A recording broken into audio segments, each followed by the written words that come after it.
çocuklarımızın da ellerinden tutalım, teravih namazına getirelim. Ve bizler de teravih dinlenmek demek. Kılanlar biliyor, onun için bırakamazlar. Ama alışmayanın da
محمد النبي الأمي وعلى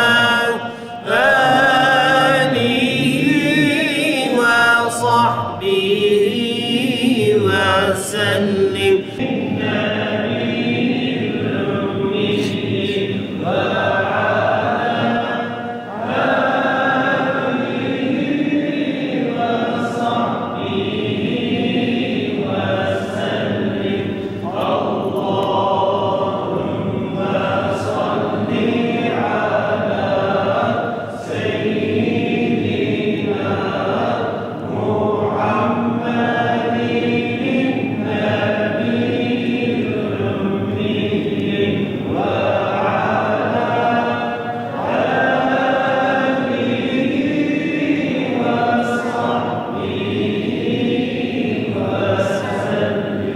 Bugün teravih namazına geldik arkadaşlarımızla. 2 yıldır teravih namazı kılmadığımız için bugün çok mutluyuz.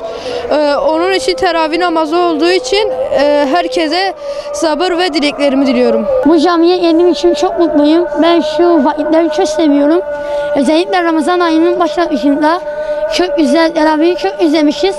Bir yıl kılmamışız. Yıla bile geliyoruz. Ramazanımız mübarek olsun. Teravih kılmaya geldik, namaz kılmaya geldik, Kur'an okumaya geldik. Annemizin babamızın sözünü dinledik, büyüdük. 2 yıldır karantinaydı. Şimdi camiye geldik, namaz kılacağız, teravih kılacağız. Hep arkadaşlarım mutlu, hepimiz de mutluyuz. Bu Ramazan ayı çok güzel bir ay. Ramazan ayı çok dürüst olmalıyız, oruç tutmalıyız.